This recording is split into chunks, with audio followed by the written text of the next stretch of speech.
Ayan! Huwebes na tayo muli ngayong araw na ito. Magandang hapon, Luz Biminda. Ayan. Kamusta ka, Tutor Rena? Okay, mabuting-mabuti naman, Tutor Allen. Kayo naman po, kamusta kayo? Kamusta At kayo ang yung mga aming mga our ka-tutis panalong natin, no? tutis? Kamusta naman kaya sila Okay. ngayong araw na to? Gayon din ang ating mga magulang at kapwa nating guro na patuloy na nakasubaybay sa atin mula sa Facebook at YouTube channel ng DepEd Itulay. Nawa ay patuloy namin kayong matulayan ng pagkatuto. Tutor Rena, nagsisimula pa lang tayo pero flooded na ang ating comment section. Oo Napakainit na nga, Tutor Allen, eh. malapit pa lang naman ang summer pero pinaiinit na talaga nila ang ating comment section. Ano?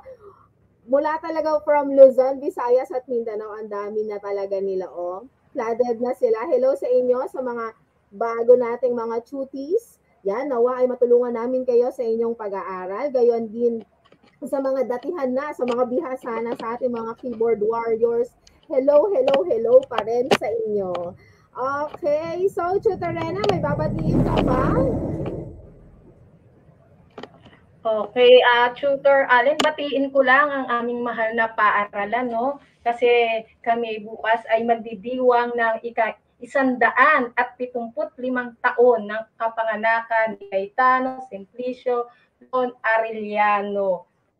Ika-101 taon ng pagkatatag ng mataas na paaralang Cayetano Arellano. So napakatagal na pala, Tutor Allen, ang aming eskwelahan, no? Ayan, So pati Centennial mga plus one ba yan? binabati ko na rin ang aming mahal na principal at ang aming assistant principal sa Cayetano Arellano High School. Gayon din ang aming school head sa Araling Panlipunan at kapwa ko guro na patuloy na talagang nagbibigay ng kaalaman sa ating mga estudyante, no? Ayan. Gayon din nais ko rin batiin ang aking mahal na paaralang nasyonal ng Abuyod, mataas na paaralang nasyonal ng Abuyod sa pangunguna ng aming butihing principal, si Dr. Connie A. Madrid. Welcome back po, ma'am. And sa aming HT, si Sir Jason, pati na rin po sa mga kaguruan mula sa grade 7 hanggang grade 10 hanggang grade 12 at sa buong distrito po ng Teresa sa pangunguna din ng ni Sir Ramon T. Patay at ni Ma'am Tejada. Ayun po. At kami ay under ni ng SDO Rizal sa pangunguna naman ng bago nating appointed na ARD ng Calabarzon, si Teacher Ma'am Cherry Lou Repia. O, mas kilala siya sa Happiest Che. Bilang Happiest Che. Hello po sa inyo. And hello din sa ating mga mag-aaral. Alam mo ba, Tutor Rena, bago tayo magpatuloy sa ating talakayan o sa ating gawain ngayon, nais muna natin silang pasalamatan. Nais muna nating pasalamatan ang ating dearest, our fantastic cuties na talaga namang sila ang naging dahilan kung bakit tayo ay na-recognize noong nakaraang recognition day for quarter 2. Yan! Congratulations! Maraming pong salamat sa inyo. Okay. Keep it up and keep it coming. Please like, share, and subscribe sa bagong Facebook and YouTube channel ng DepEd Itulay upang mas marami pa tayong matulayan ng pagkatuto. Thank you sa bawat isa, sa lahat ng mga mag-aaral. Ito, hindi ko na kayo isa-isahin ha, pero dyan si Rain, Rizel, Renz, Samantha Blasi, Alexandra Crichet, Ramiel, yan, si Kerubin, si Avril, si Hannah, and many more. Maraming talagang salamat sa inyo dahil hindi naman namin ito magagawa at hindi kami ma-awardan kung wala po kayo. Maraming salamat po. Yes, Samantha. Marjon Renz, yan, Beverly from Godofredo Reyes Senior National High School, DepEd Kamsur, hello! Krisha May Lasala, ayan, maraming salamat sa inyo. Doc Roel, hello po ulit, magandang hapon. Watching from Tomas Claudio Colleges, Morong Rizal. Janet Vlad Patayon. Ang kanya po palang anak ay nag-aaral sa Marikina. Ayan, maraming pong salamat sa inyong pagsubaybay. At muli po, tayo ay patuloy pa rin na magtutulay ng pagkatuto. Tutor Rena, kamusta ka? Ready na ba tayo?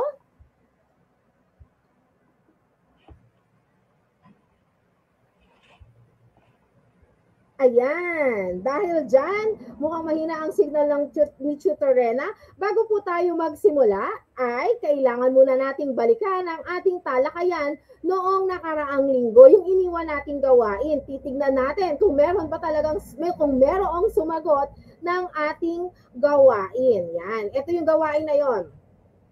Magbigay ng dahilan kung bakit maraming kanluraning bansa ang nagnanais magtatag ng kolonya sa ating bansa. At alam ko naman, hindi naman talaga sila nagpapatalo. Ano, talagang sila ay lumalaban pa din, ano, kahit meron ng mga nag-undergo ng face-to-face, limited face-to-face, pero patuloy pa rin silang sumusubaybay at nakatutok pa din sila sa atin. Okay, una na dyan, Tutor Rena. Tama, Tutor Alex. Yan. Ayan. Una na dyan, si Josa Espiritu. Ito yung mga sagot ng ating mga tutis, no? Yes. Yan. Mula sa LFG Diamantina National High School, SDO Isabela, ayon sa kanyang mga sinabi, ang pinakapunto ng kanyang mga sinabi ay dahil sa yaman ng bansa. Tama naman, di ba? Dahil sa yaman ng bansa, kung bakit patuloy silang mag-i-stay at magnanais na sakupin ang isang bansa. Sumunod din dyan ay si yan. Tutor Rena. Okay, si Ashley May A. Francisco mula sa SDO Caloocan, no? Okay, yes. Ayon naman sa kanya, dahil sa sagana sa likas na yaman. Sumunod naman ay si Carlo Miguel P. Malonzo mula sa Pampanga High School, SDO Pampanga. Ito ay dahil daw sa pinagkukunan ng mga hilaw na materyales sa paggawa ng mga bagong produkto. Sumunod ay si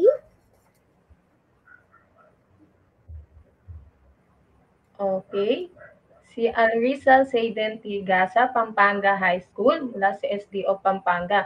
Ito nga, Tutor Allen, no, yung sinabi niyang 3 G, Gold, God, Glory. So ito, kaya talagang yung mga kanluranin ay nagtatag o nagnais na magtatag ng kolonya dito sa Asia, no? Yung 3 G na yon lagi nating tatandaan, Tutor Allen. Yes. Gayon din, pareha sila ng sagot ni Samantha Blasi. Ganon din, ang punto din ng kanyang sagot ay yung 3G pa din.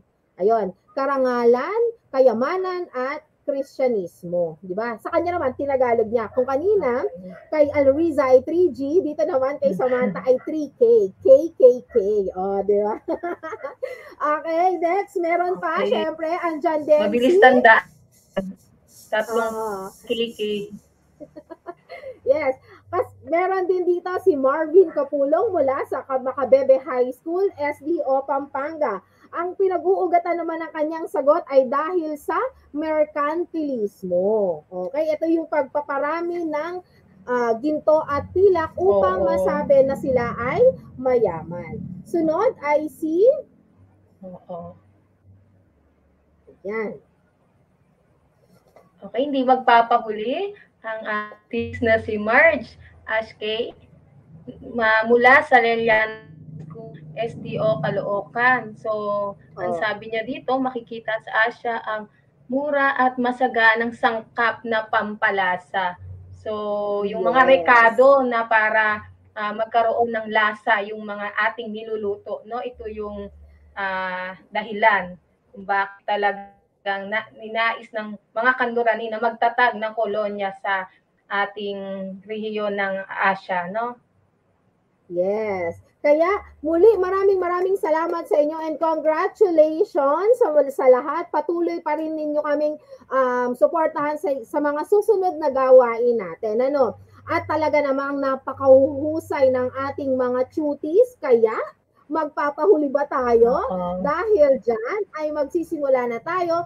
Tayo ngayon ay nasa ikatlong linggo para sa ikatlong markahan. At ang ating tatalakayin sa araw na ito ay ang mga salik, pangyayari at kahalagahan ng nasyonalismo sa pagbuo ng mga bansa sa Timog at Kanlurang Asya na ang layunin ay, Tutorena? Okay, inaasahan na natutukoy ang kahulugan ng nasyonalismo, nasusuri ang mga salik, pangyayari at mga pinuno na nagbunsod sa pagbuo ng nasyonalismo sa mga bansa. So ito dapat matamo natin sa araw na ito. Pero bago tayo magsimula dyan, bago tayo magtungo, tignan natin kung may natatandaan pa ba sila sa nakaraang gawain. Ano, okay? Kung kayo nga, ayan, sige. Sino ang kung handa na kayo kung handa na kayo sa ating gawain ngayon, pwede ba magpaulan kayo ng heart react? Please, sa ating comment section, heart react. Ayan. Habang binabasa ko ang panuto. Panuto, isulat ang salitang yay kung ang pangungusap ay nagsasaad ng tamang impormasyon at oops kung ito naman ay mali. Okay, ano? Yay at oops lang yon ha? So, nagpapaulan na sila. Tutor Allen, marami ng cuties natin na handang-handa na ang mga art. Oo, ang dami-dami na nilang mga heart, ano, sinishare talaga nilang kanilang mga heart. It comes with red and black. Bakit kaya Alexandria black ang sayo pero ang dami? So, let's get it on. Okay, for number 1. Ang bansang Portugal ang gagalugad sa silangang bahagi ng mundo. Again, isusulat lang kung yay o oops. Ang bansang Portugal ang gagalugad sa silangang bahagi ng mundo. Okay, check natin. May talaga pinag-iisipan nila, Tutor Allen, no? Yes. Minsan kasi nakakalito, di ba, Tutor Allen? Isasagot nila sa bilang isa.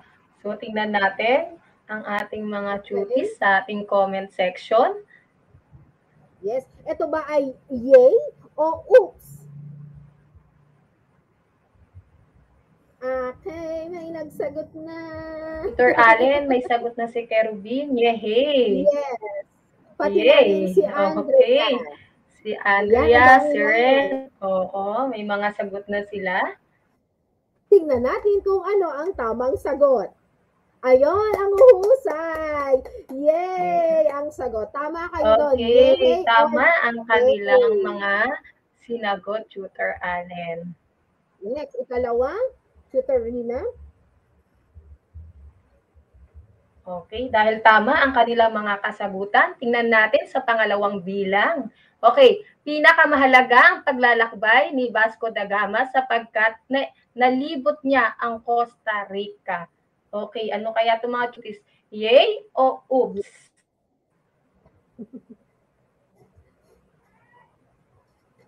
Okay, talagang pinag-iisipan ng ating mga cuties, no? Number 2 na po tayo.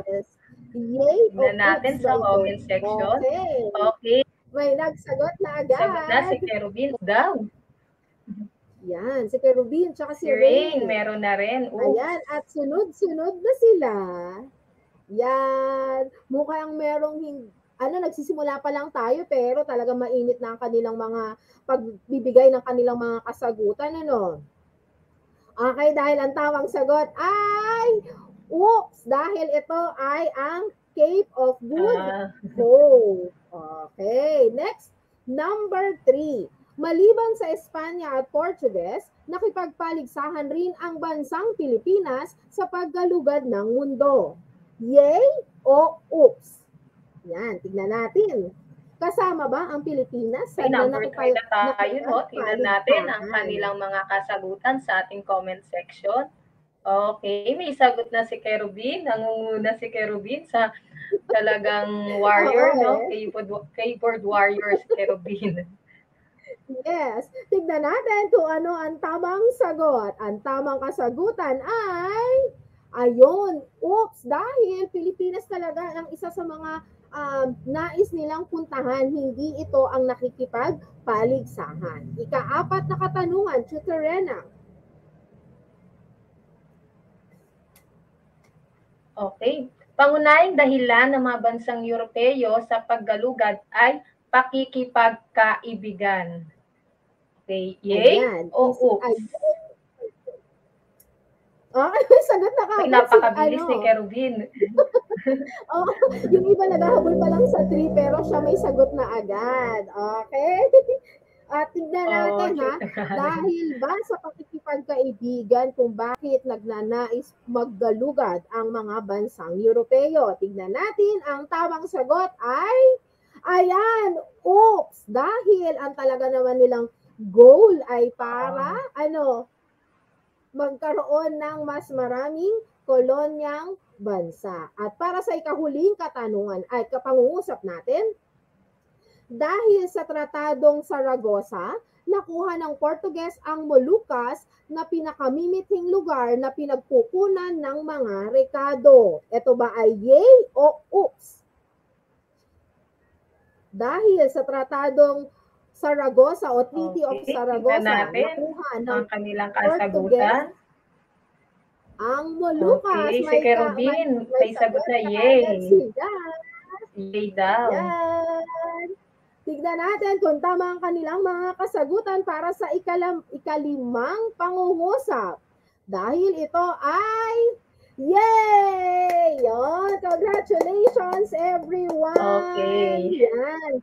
Merong naka-perfect. Sino kaya nakakuha ng 5? Napakarami nilang perfect. Ayan, ang huhusay talagang napatunayan ninyo na natatandaan pa rin ninyo ang ating talakayan. Don't worry, Marvin, dahil mayroon pa tayong nakaabang na gawain. Congratulations, everyone. Ngayon, ito naman tayo. Tignan nyo naman itong salita. Tutorena. Yan.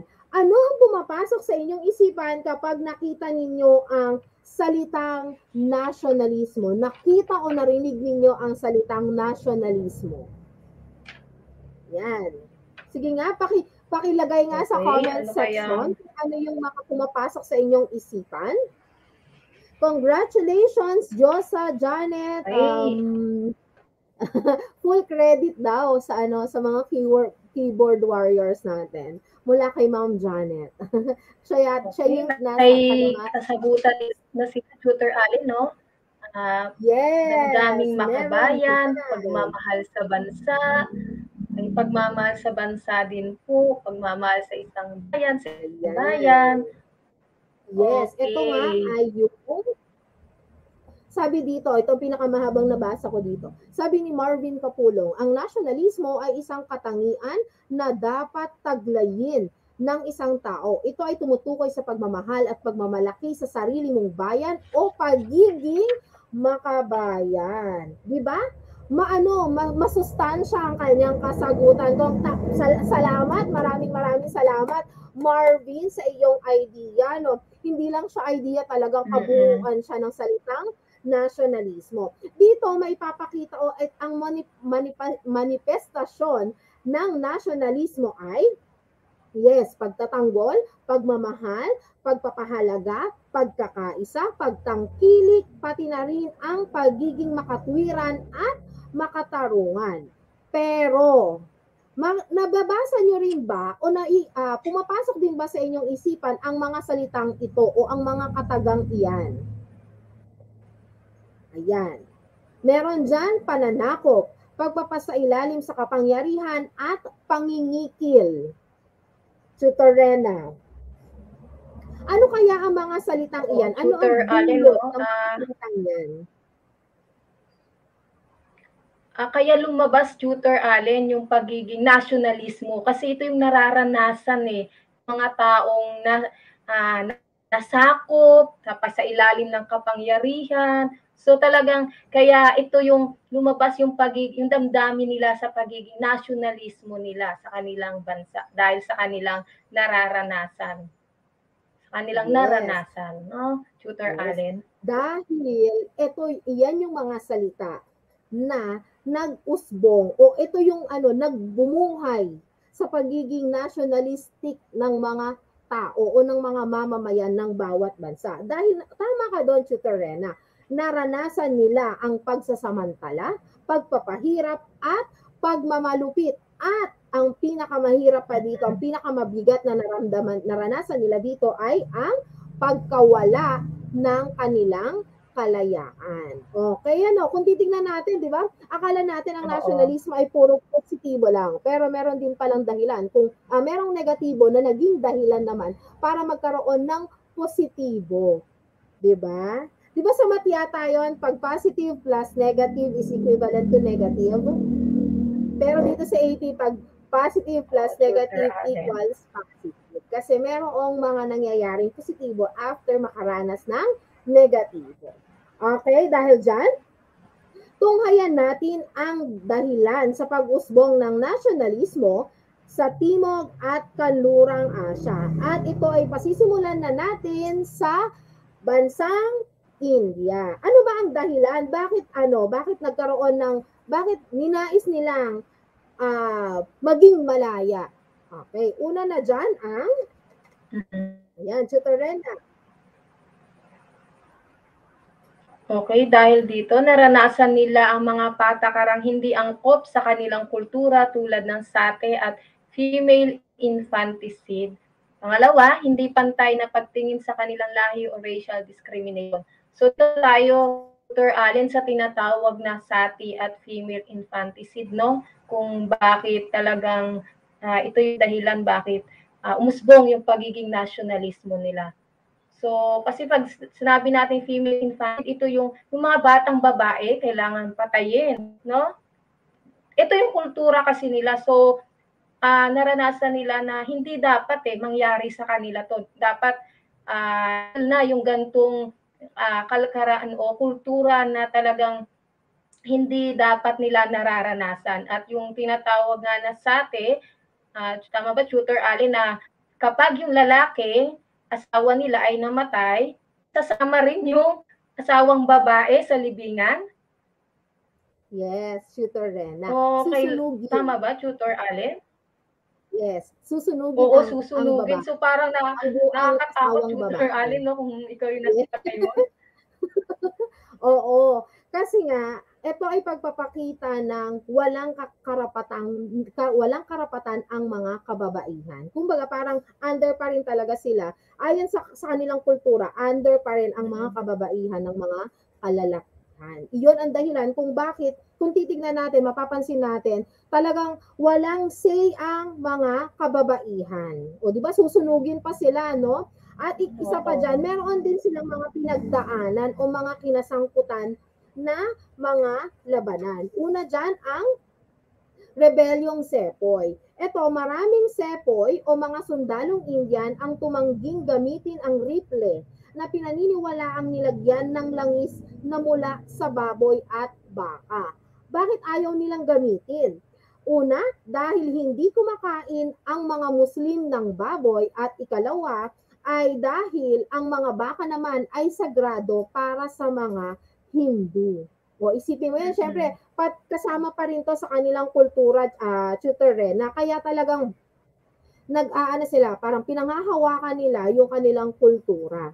Kaya ang dami dumaan sila sa iba't ibang mga labanan. Meron pa silang isa pang labanan na Tutor Rena na kinasangkutan. Ito nga ay ang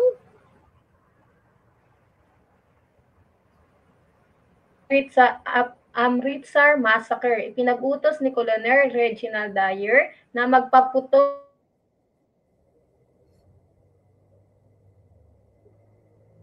Ayan. Ipinag-utos ni Colonel Reginald Dyer na magpaputok ng rifle sa mga grupo ng Indian na nagtipon-tipon upang kondenahin ang pag-aresto at deportasyon ng dalawang pambansang pinuno na si Satyapal at Saifuddin Kichlu. Kumbaga, para sa kanya kasi kailangan kailangan ang masusunod lang ay siya. Kaya ayaw niyang makita na merong sumusuporta sa kanilang mga pinuno. Kaya ang nangyari, pinapatay niya na lang para wala siyang makikitang kalat, kumbaga. Okay, sabi dito ni Kerubin, masaklap po o hindi makatao ang suti. Ayan. Sabi naman dito ni Marvin Kapulong, ang mga sepoy ay mga sundalo na lumalaban para sa kanilang mga karapatan. Kasama ang adhikain sa tingin nila ay tama at nakabubuti sa nakararami. Totoo yon. Kumbaga parang ang mga Indiano kasi iba't iba man ang kanilang relihiyon, sila naman ay kumilos at nagkaisa upang umunlad at makabuo ng isang malayang bansa, Tutorena. Di ba kung titignan natin kapag sinabi natin, ay iba yan, iba ang relihiyon nila, hindi ko yan kakampihan. Di ba may mga ganon? Tignan mo ngayon, Tutorena, nag-aaway-away na sila. Di ba? Kanya-kanya paniniwala. Pero sabi nga, dapat kanya-kanya man tayo ng paniniwala. Dapat, dahil pare-pares tayong Pilipino, dapat nagkakaisa pa rin tayo, no?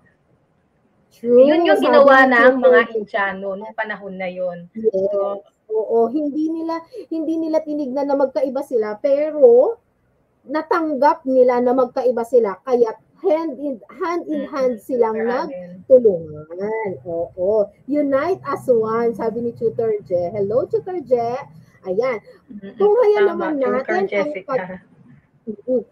naman natin ang pag-usbong ng nasyonalismo sa Kanlurang Asya. Okay, ito yung dahilan naman, Tutor Rena, no? Yan. Karamihan sa mga bansa rito ay hawak ng dating malakas at matatag na Imperyong Ottoman. Ayan. At nang masakop at mapasailalim sa mga kanluraning bansa, naipatupad naman ang sistemang mandato, mandate system. So, ibig sabihin, Tutor Rena, at sa ating mga tutis, wala pa rin say yung mga bansang ito. Diba? Kahit meron silang sariling bansa, hindi sila ang mangunguna o hindi sila ang mamumuno. Ayan. Parang sila yung nakatira doon, Tutor Allen, pero wala silang kapangyarihan, no, sa kanilang bansa kasi talagang nasakop talaga sila ng mga ibang bansa. Yes. Kasi isipin mo, Tutorena, sila, yung mga kanluraning bansa ay mayayaman, di ba? Kumbaga parang wala silang magagawa, kundi ang sumunod sa mga mayayaman. Okay. Ang nasyonalismo sa Kanlurang Asya ay pinasimulan ng mga Arabo, Iranian at mga Turko mula nang unti-unting makamtan ang kalayaan mula sa Imperyong Ottoman at kanluraning bansa. Ngayon naman, Tutorena, gising pa ba ang bawat isa? Okay, pwede bang pwede bang magpaulan naman kayo ng smiley face sa ating comment section? Ayan, ang dami pa rin nilang nagsasagot dito mula sa iba't ibang paaralan. Meron ditong bago. Mula sa Godofredo Reyes Senior National High School. Yan, Freya Sherry Remante. Ayan. Tapos, welcome back sa mga taga-Iris. Ayan. Ayan, meron pa rin, oh. Smiling pa rin sila. So, Tutorena, tunghayan natin ang mga nasyonalistang pinuno na nagtaguyod upang makamtan ang kalayaan. So, ito na yung ipapakilala na natin, Tutorena, ang mga nasyonalistang pinuno. Tignan ninyo, ha, tunghayan natin kung ano-ano ba yung mga kaparaanan nila para makamtan ang kalayaan. Una na dyan, Tutorena, si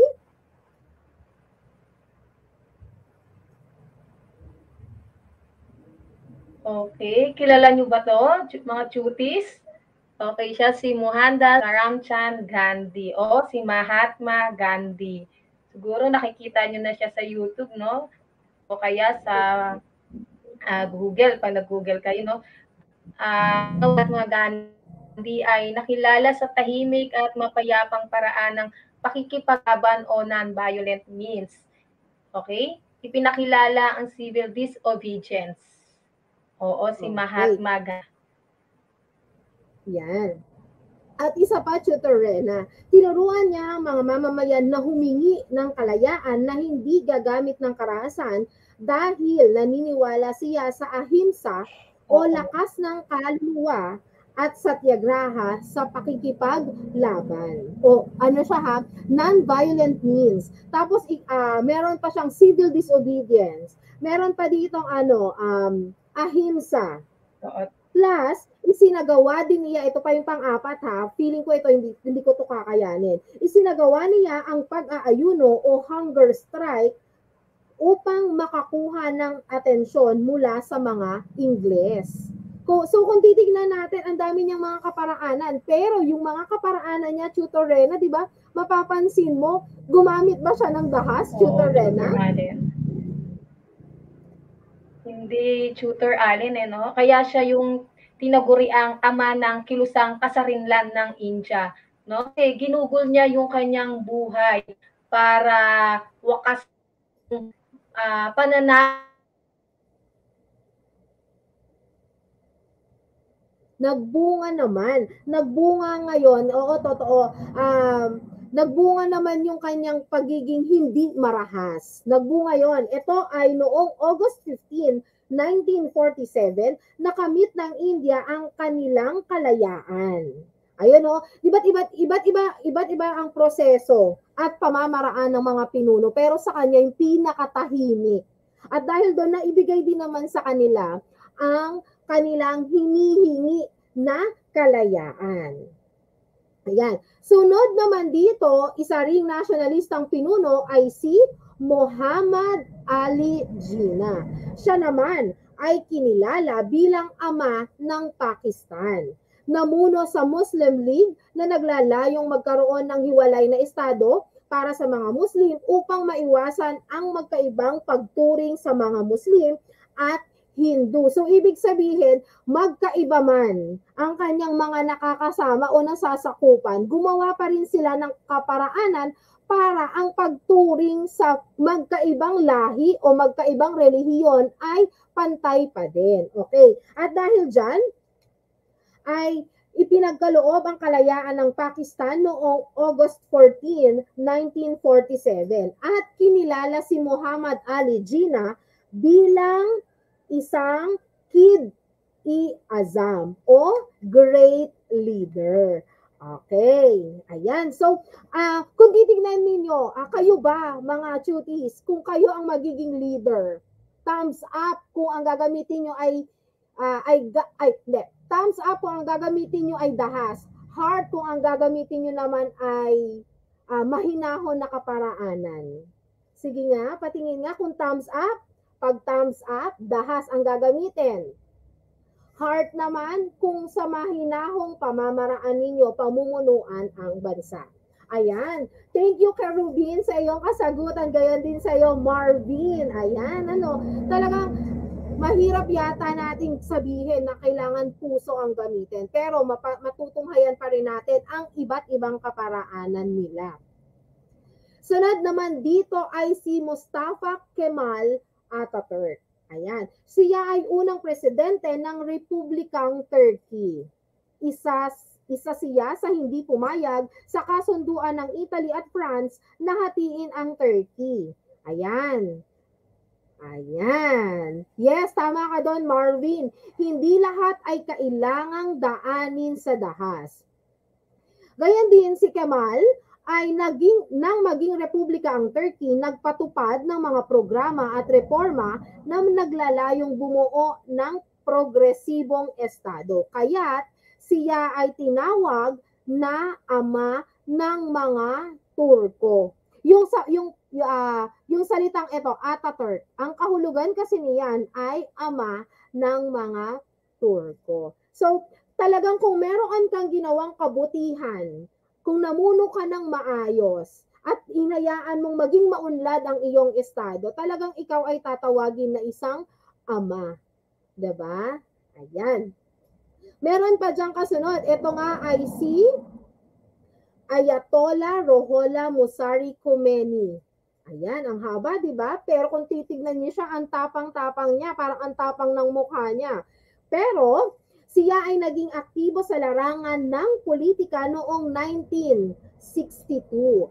Kasama siya sa mga pagkilos at pagbatikos sa mga karahasang isinasagawa ng mga siya sa mga mamamayan. Tama naman, tignan niyo naman yung kanyang larawan, 'di ba? Parang ipinapakita niya na hindi nyo kami dapat ismolin. Ayun. Kaya gumawa siya ng mga kaparaanan para nga naman talagang hindi sila maliitin. Yan. Ito, wait. Meron pa siyang ginawa. Gumawa ng makasaysayang talumpati laban sa patuloy na pagkiling ng siya ng Iran sa mga makadayuhang pakikialam at pagsuporta nito sa Israel. At dahil dito, ipinatapon siya dahil sa pagsusulat at pangangaral laban sa pamunuang meron ang kanyang bansa. Minsan talaga sa merong mga ilang pinuno na kapag hindi nila kayang hindi nila kayang itago sa kanilang sarili kung ano yung tama, gumagawa sila ng iba't ibang kaparaanan tulad niya na kung saan ay gumawa siya ng talumpati para batikusin ang kanyang mga pinuno sa kanilang bansa, tapos nangaral din siya at gumawa ng mga pagsusulat. Dahil diyan, naging mabuti ang kanyang kaparaanan, pero dahil hindi ito nagustuhan ng mga namumuno sa kanilang bansa, ay siya ay ipinatapon. Yun. Malungkot man, pero sa ganitong paraan ay nagising ang kaisipan at ang pusong makabayan ng mga ng kanyang mga kababayan. Yun. At para sa ikahuli naman nating pinuno, nariyan pa din si Ibn Saud. Siya naman ang kauna-unahang hari ng Saudi Arabia. Noong 1912, nasakop niya ang Najd at dito ay bumuo ng pangkat ng mga bihasang sundalo. Para sa kanila kasi ay kailangan nilang mapagtuunan ang mga sundalo dahil ito naman ang magtatanggol sa kanila. Kaya matapos matipon ang kabuuan ng Tangway Arabia noong 1932, binigyan niya ito ng bagong pangalan at ito nga ay tinatawag na Saudi Arabia. Ayan. At nahimok niya ang mga nomadikong tribo na mapaayos ang kanilang pamumuhay at iwasan na ang gawain na panggugulo at pangingikil. So, kumbaga parang sa kanya, kailangan ayusin niya yung mga kanyang mga mamamayan. Dahil sa mamamayan magsisimula ang progresibo at maunlad na lipunan. Ayun. Kayo ba? Sige dito, tignan natin ha. Balik natin sa, ayan. Ang gagamitin nila ay puros puso. Gagamit sila ng puso, hindi daw dahas. Pero, sigurado ba kayong mapapasunod ninyo ang inyong mga kabataan o ang mga, ang inyong mga nasasakupan? Halimbawa, bigyan ko kayo ng katanungan. Sige. Kung kayo ang magiging pinuno ng inyong klase, sa paanong paraan nyo kaya pasusunurin ang inyong mga classmates? Halimbawa, ikaw ang presidente ng iyong klase. Ano ang gagawin mo para mapasunod mo sila? Gagamit ka pa rin ba ng ng puso o kakausapin mo ba sila lagi ng mahinahon o gagamit ka ng ng angry emoji na lagi kang galit kapag makikipag-usap sa kanila? Sige, pili kayo doon. Smiley o angry ang gagamitin ninyo? Sige nga, patingin nga ako sa comment section. Dahil dyan na tayo magtatapos eh. Bilang isang, paano nyo pamumunuan ang inyong mga classmates? Lagi ba dapat kayo nakangiti o lagi kayong galit?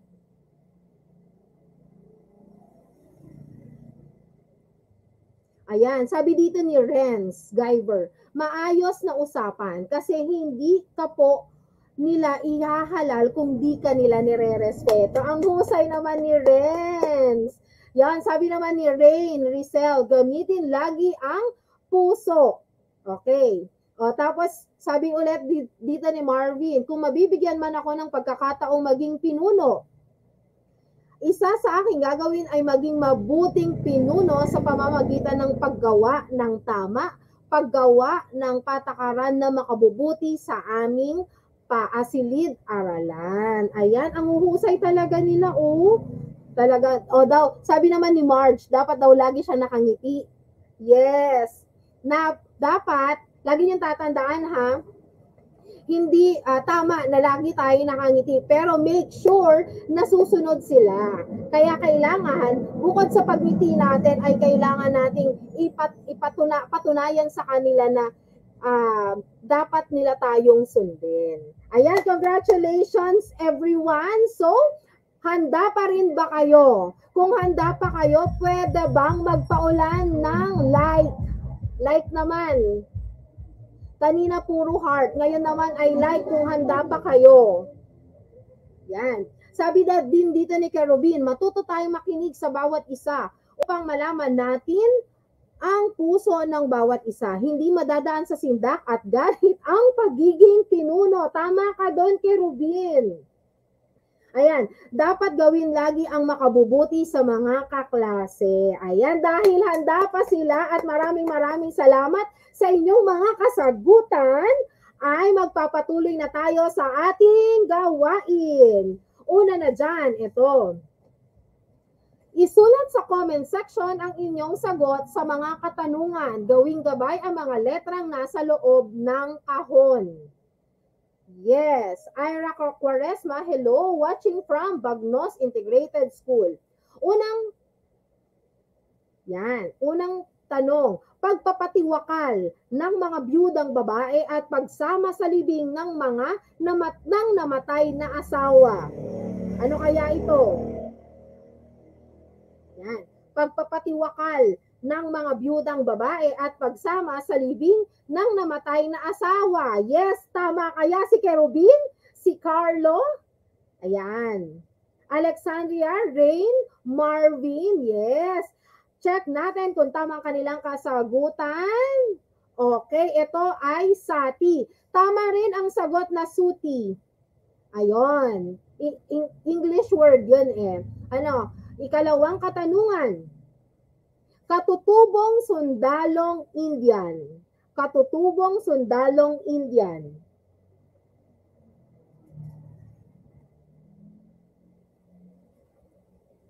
Ayan, ang tamang sagot ay... Ayan, may tama na kagad sagot, ha?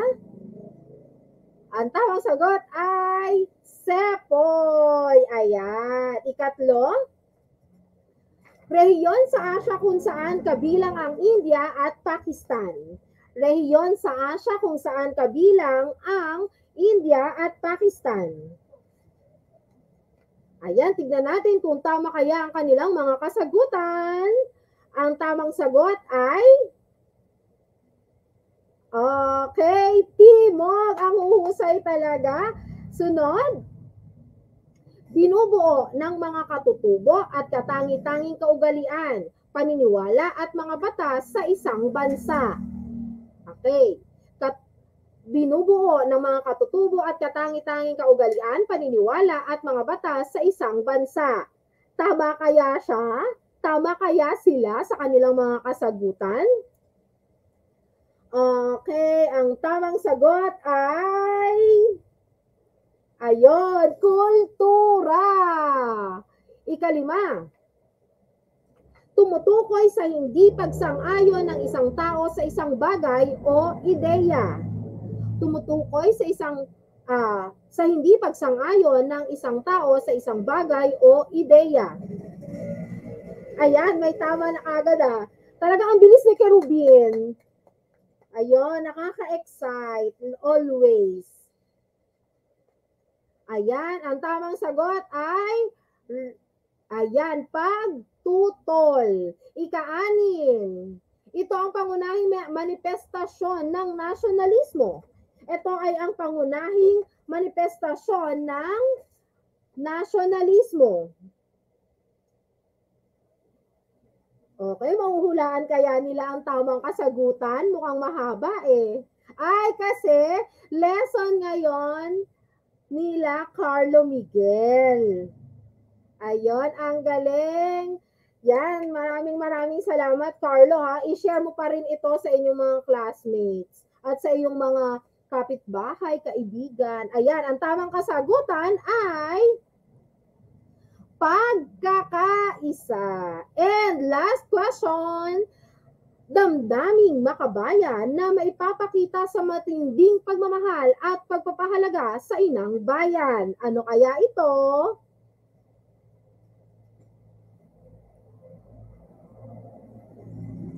Yan.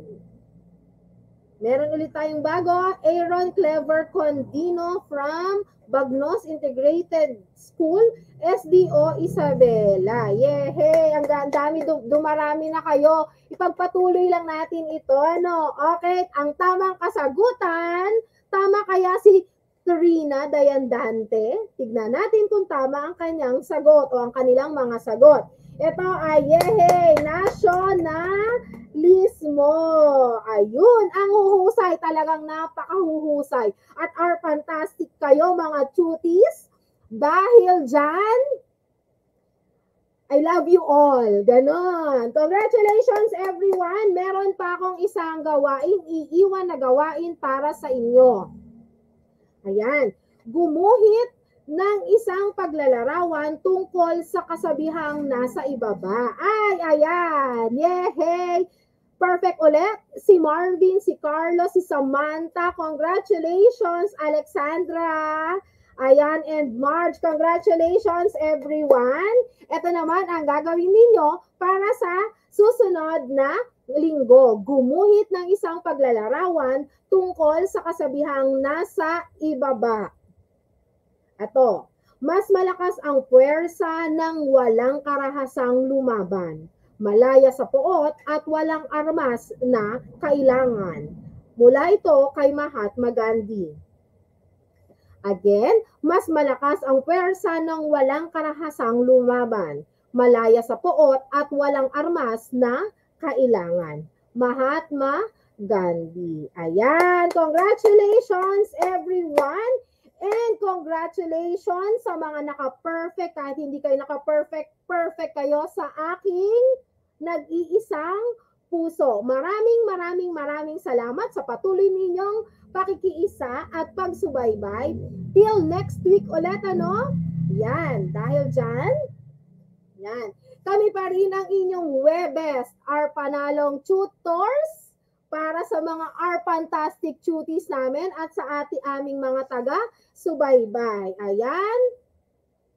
Kasama pa rin natin si Tutor Rena na medyo nawawala siya ngayon. Ako pa rin po si Tutor Aline, handang maglingkod para sa inyo at para maitulay pa rin ang pagkatuto. Muli, abangan kami. Ang susunod sa akin ay si Tutor Leo at si Tutor Rona.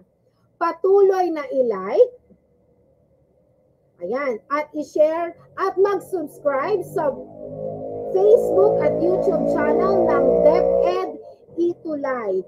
Maraming salamat. Enjoy your day and congratulations everyone. It's a good and Webest day. Yehey! Maraming salamat. Paalam!